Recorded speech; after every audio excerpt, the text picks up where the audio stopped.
Good morning. The first reading today is from Isaiah 53, 4 through 12.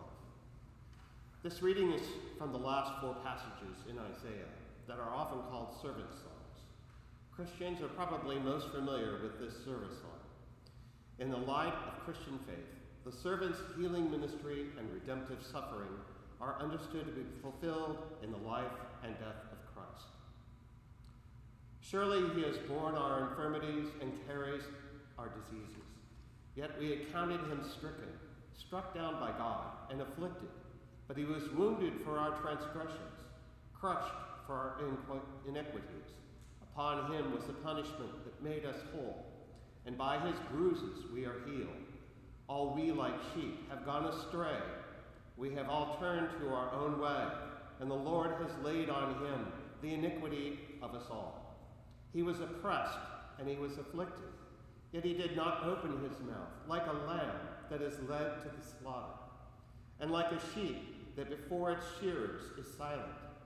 So he did not open his mouth. By a perversion of justice he was taken away. Who could have imagined his future? For he was cut off from the land of the living, stricken for the transgression of my people. For they made his grave with the wicked, and the tomb with the rich, although he had done no violence, and there was no deceit in his mouth. Yet it was the will of the Lord to crush him with pain. When you make his life an offering for sin, he shall see his offspring, and shall prolong his days. Through him the will of the Lord shall prosper. Out of his anguish he shall see light, for he shall find satisfaction through his knowledge. The righteous one, my servant, shall make righteous, and he shall bear their iniquities. Therefore I will allot him a portion with the great, and he shall divide the spoil with the strong, because he poured out himself to death, and was numbered with the transgressors. Yet he bore the sin of many, and made intercession for the transgressors. The psalm today is Psalm 91, 9 through 16. Refrain, Psalm 91, 9. Because you have made the Lord your refuge, and the Most High your habitation. No evil will befall you, nor shall affliction come near your dwelling. For God will give the angels charge over you, to guard you in all your ways. Upon their hands they will bear you up, lest you strike your foot against the stone. You will tread upon the lion cub and the viper. You will trample down the lion and the serpent. I will deliver those who believe in me. I will uphold them, because they know my name. They will call me, and I will answer them. I will be with them in trouble. I will rescue and honor them. With long life will I satisfy them, and show them my salvation. The second reading today is from Hebrews 5, 1 through 10. Using imagery from Scripture and from Jewish worship practices, Jesus is presented as the great high priest who is obedient to God's saving plan. Through his suffering and death, he has become the source of eternal salvation.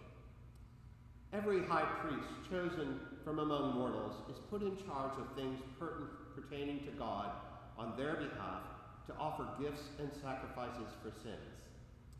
He is able to deal gently with the ignorant and wayward, since he himself is subject to weakness. Because of this, he must offer sacrifice for his own sins as well as those of the people. And one does not presume to take this honor, but takes it only when called by God, just as Aaron was. So also Christ did not glorify himself in becoming a high priest, but was appointed by the one who said to him, "You are my son.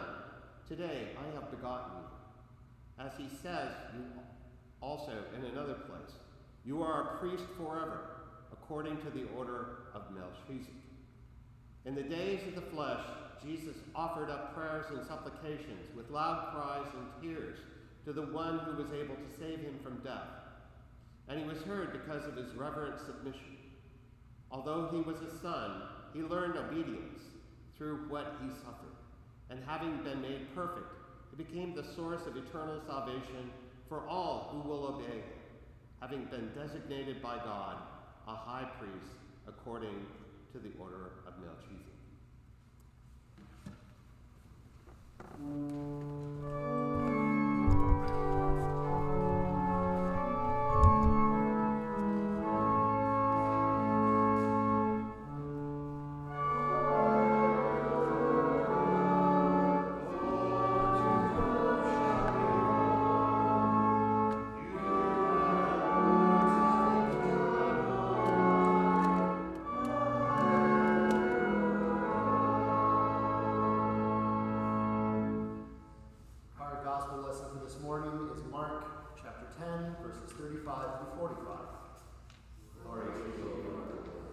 James and John, the sons of Zebedee, came forward to him and said to him, "Teacher, we want you to do for us whatever we ask of you." And he said to them, "What is it that you want me to do for you?" And they said to him, "Grant us to sit, one at your right hand and one at your left, in your glory." But Jesus said to them, "You do not know what you are asking. Are you able to drink the cup that I drink, or be baptized with the baptism with which I am baptized?" They replied, "We are able." Then Jesus said to them, "The cup that I drink you will drink, and with the baptism with which I am baptized you will be baptized. But to sit at my right hand or at my left is not mine to grant, but it is for those for whom it has been prepared." When the 10 heard this, they began to be angry with James and John. So Jesus called them and said to them, "You know that among the Gentiles, those whom they recognize as their rulers lord it over them, and their great ones are tyrants over them. But it is not so among you. But whoever wishes to become great among you must become your servant. And whoever wishes to be first among you must be slave to all.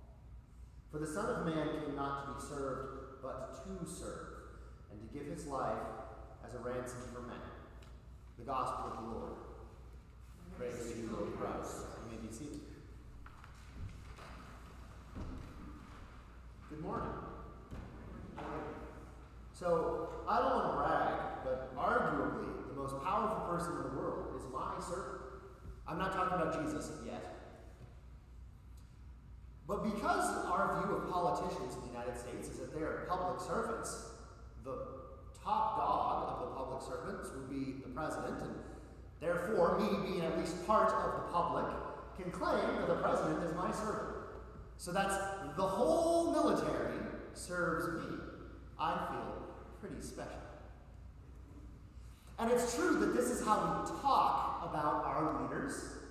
We talk about them as public servants, and the purpose of the military is to serve the citizens of the United States and their interests.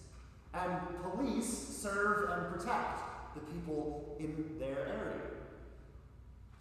And if Jesus' talk of the leaders, the great among us, being the servants of all, did nothing other than change the language, it would be significant. Kings in the ancient world didn't pretend to be servants. Everything that you had was theirs, and they could take it if they wanted to do so for their own selfish interests. The idea of leaders are called to be servants first, it wasn't so popular back then. And I would like to say that it's more than just the words we use, that our leaders actually act as servants, but unfortunately that's not very consistent. Police say serve and protect, and it's true that many police officers serve and protect, but there are those who use it for their own interests.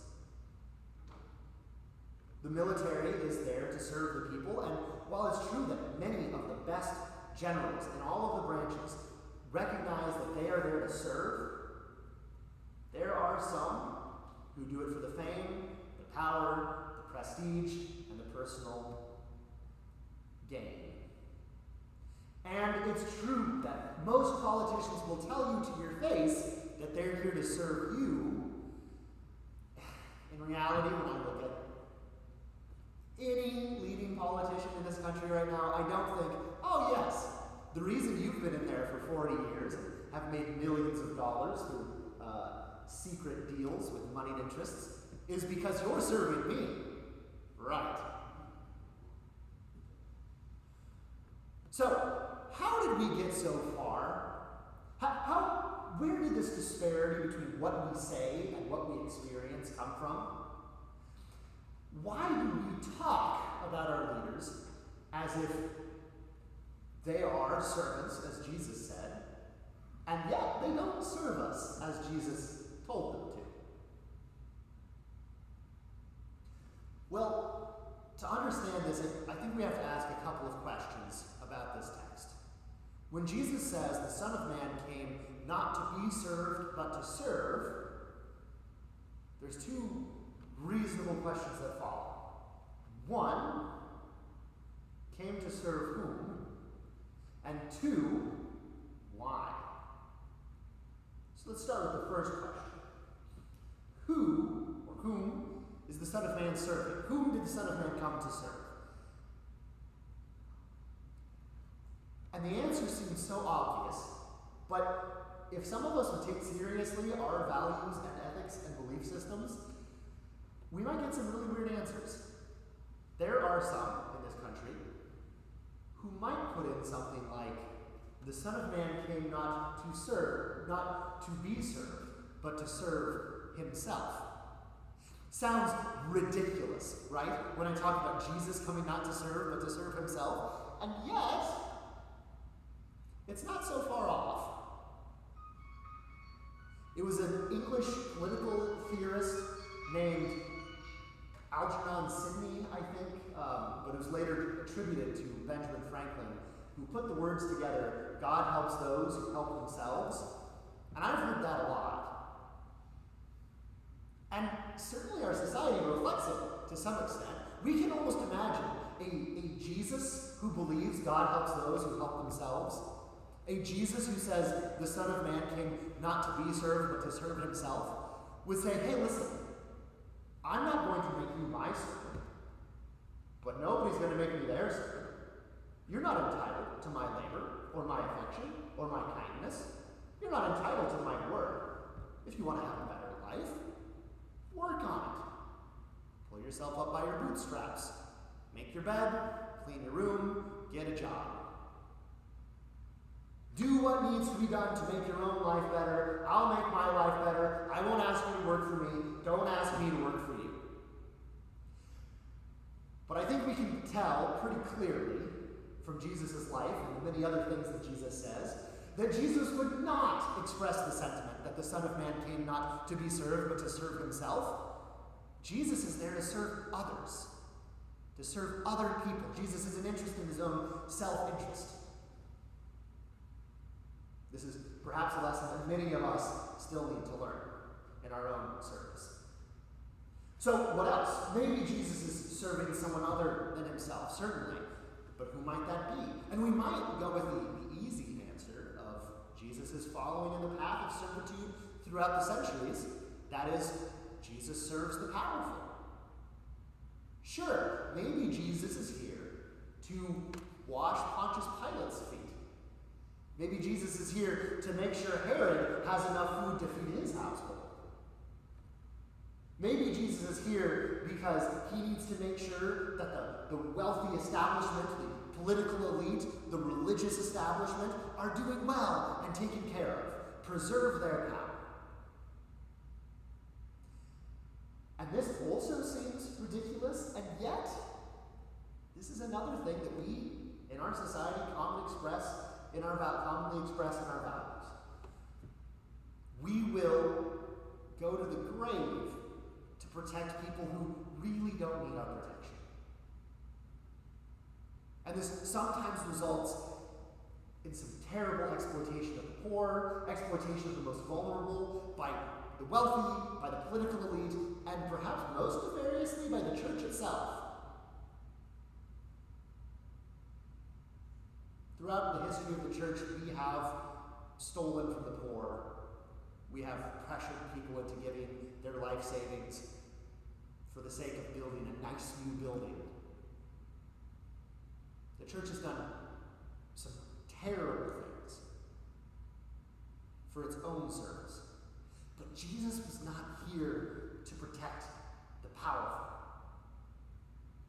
the chaotic, hypocritical clergy who will tell others to do but won't do themselves. Jesus condemned them in the strongest words possible. Woe to you! You're like open graves. Jesus was not kind to the powerful. So Jesus is not here to serve the powerful, nor is Jesus here to serve himself. Which leaves the obvious. The obvious that unfortunately we don't express often enough. But Jesus is here to serve those who need him. Now one might say Jesus is here to serve those who ask, but that's not necessarily true either. The people who were mocking him while he was on the cross were not asking for forgiveness, but he knew they needed it and gave it anyway, without being asked. Sometimes Jesus gives what people need before they even consider asking. Jesus serves those who need Jesus. Not himself, and it's not limited to those who ask, and it's certainly not intended for the powerful. Unfortunately, the truth is, when it comes to those who are arrogant in their own power, in a sense, Jesus isn't working for them. While it's true that Jesus came to save all, and that Jesus' sacrifice is sufficient for all the world, the fact is we only receive grace when we are broken. Once the law has crushed us and let us know that we are desperate sinners in need of grace, then we receive the work of Jesus. And those who think that they have no need of God block the work of Jesus in their own heart. Jesus isn't working for them, not serving the arrogant and the powerful, until God's law comes to them and teaches them of the error of their ways. Jesus serves the poor, the needy, the marginalized, those who most need Jesus. But why? It's not to make himself look good. He already looked pretty good. He was God. He didn't need a PR department. He was God. It certainly wasn't to advance his own career. He owned everything. The foundation of creation. He didn't need money. Jesus didn't do it for public fame and praise. And now some people, when they serve others, still do it to some extent selfishly. Sometimes we have this bad habit of feeding the poor in the same way that children will feed koi fish at that koi pond at the zoo, where you get a whole handful of fish food pellets and you dump it in and you watch them rush over each other to try to get the food, and you stand there and think, I am powerful. Look at what I did to the fish. There are people for whom this is how they interact with the world. They don't really care about the poor on an individual level. They don't get to know the people they're helping. They just give stuff and think, I am good because I've given. And I'm not discouraging that. Certainly give to the poor, but it's not enough. Because Jesus wasn't giving to make himself a spectacle. And Jesus wasn't giving to make himself feel powerful or good. Jesus was serving because he loved the people that he was serving. And he loved the people he was serving because he was there with them. Jesus was present in their lives. Jesus saw their needs. Jesus heard their cries. Jesus saw the way that they were mistreated and outcast and marginalized by the society they lived in. Jesus saw the pain and was moved to help. Moved out of love, out of compassion, out of empathy. Not for his own selfish purposes, but because when you care deeply about someone that you're present with, you can't do anything but be moved to help in their time of need. Now, there is a challenge in finding a real-life person who acts like this because, frankly, I'm a little bit distrustful of a lot of politicians who will do nice things, but I think it might be so they get more votes. Or famous people who will do nice things, but really mean it as a publicity stunt. And it's sometimes they do it genuinely, and sometimes they don't, and sometimes it's hard to tell. But there was one example that I kept coming back to when I was thinking about this sermon, and that is Steve Buscemi, of all people. If you don't know who Steve Buscemi is, he's an actor, a New Yorker, you might have seen him in HBO's series Boardwalk Empire. If you've seen the Michael Bay film Armageddon, he was the crazy guy. He's kind of a weird guy in a lot of his roles. He's been in a couple Quentin Tarantino films, a couple Coen Brothers films. He's done all of these things. He's not the most famous actor, but he's got a good career for himself. But before all of that, between 1980 and 1984, he was a firefighter in New York. And that's certainly a noble profession. But there was one week in particular where he took it up again, even after having become a relatively famous actor, certainly not an A-list actor, but in some important movies. The week after the terrorist attacks on September 11th, 2001, Steve Buscemi put on his old firefighter gear and went back to the station and worked a whole week of 12-hour shifts looking for firefighters in the rubble. I don't think he meant that as a publicity stunt. I don't think he got a whole bunch of money for doing it. He did it because those were his people. That was his station. That was his city. He went back because he loved them, because he was there.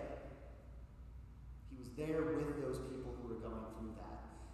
And being moved by being there and by loving them, I don't think there was anything else he really could have done.